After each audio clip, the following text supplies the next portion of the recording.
Good morning, dear students. I am here now to explain to you the storyteller third stanza. The storyteller third stanza. Yesterday I finished first stanza, second stanza, and today I want to explain to you the third stanza and the fourth. Now, first I will read the poem. All of you keep the finger as I read. Don't keep here and there. Where I am keeping, there only you read. Yeah, there only you keep and you try to learn the words. Now, first we will read the heading of the poem. The storyteller. The storyteller. Now, sometimes you may be heard many stories told by your elders. Very respectfully, very fearfully, you must have heard them. Now, here this what that poet, what the story narrates. Let us, you have seen yesterday two paragraphs. I mean, say two stanzas. Now, today third and fourth. What stories be told the children at the end of day, when tired of play, all bathed and well fed, they cuddled in bed. What stories ye told then? What stories he told the children? Their eyes opened wide, with him by their side. They listened in awe to fables of yore. What stories he told then.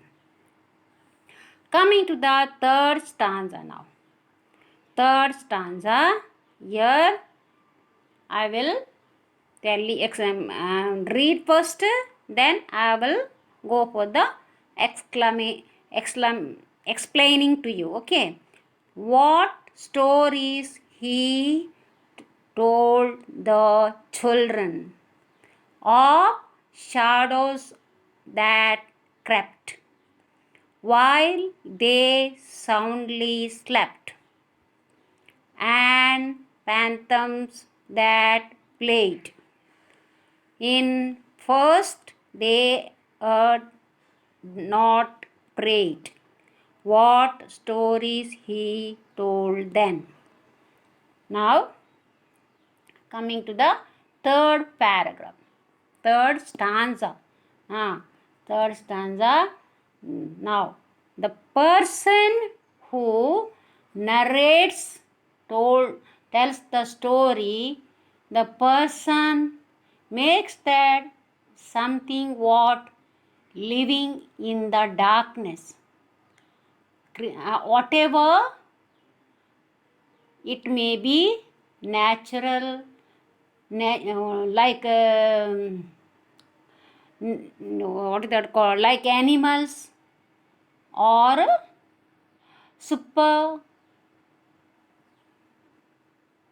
supernatural being, or which he tries to say that something danger it creeping in the darkness, don't know what it is maybe. He gives the idea to the children. The poet is making the story very interesting one. He makes a very interesting, that story is very interesting for the children.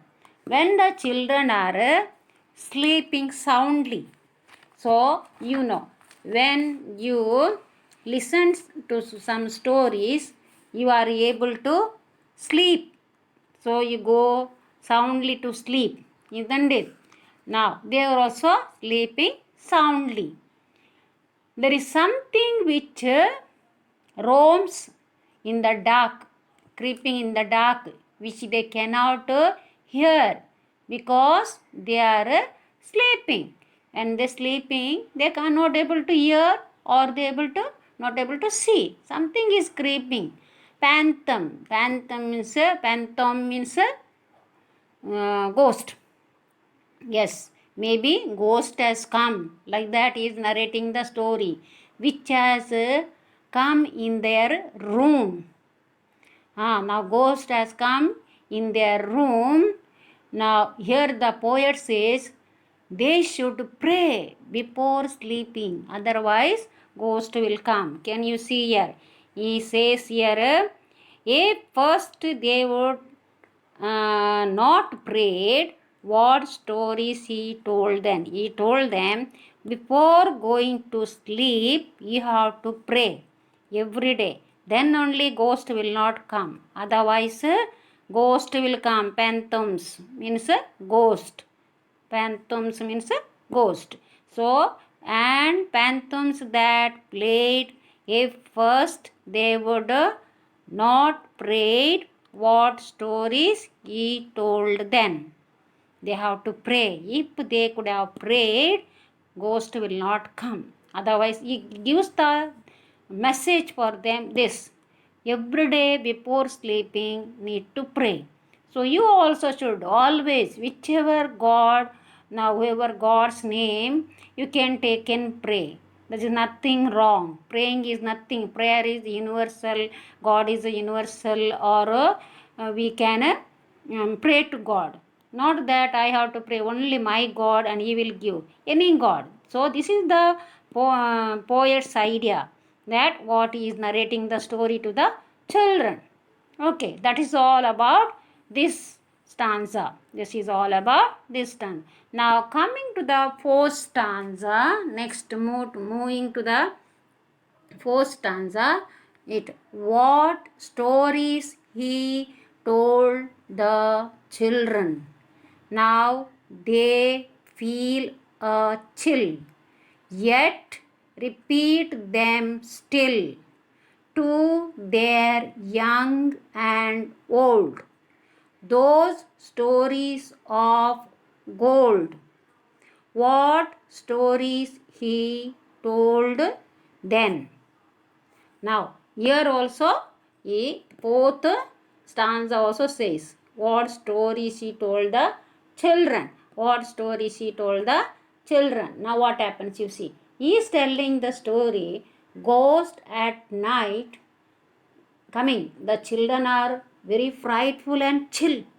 Now, they are already imagining ghost is coming. Now, they are frightened and they are chill. Chill means becoming cold. You must know, when we hear something of the bad things and all, we feel very chill, like we become very cold.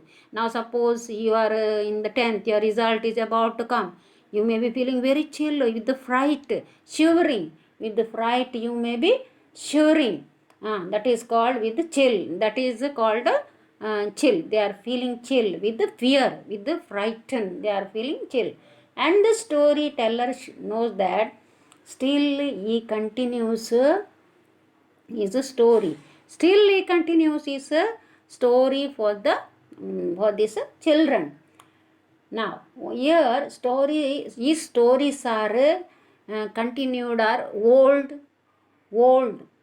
and they are very treasured for young and old people. Here it is given, you see, gold. Those stories of gold, treasured one. These stories are very treasured one, means gold one. Old stories are very nice. Yeah, elderly people always they narrate some old stories. They are very nice. So this is the way he narrated the stories for the children while they go to sleep, isn't it? So now we have learnt in this lesson that before could go to sleep, we should pray.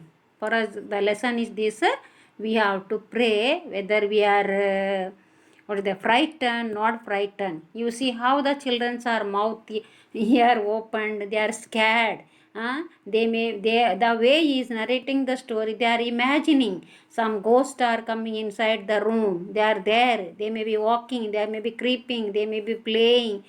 So they may be running. All this imagination they have. Now, author of this poem is Nicholas Horsburgh. Nicholas Horsburgh.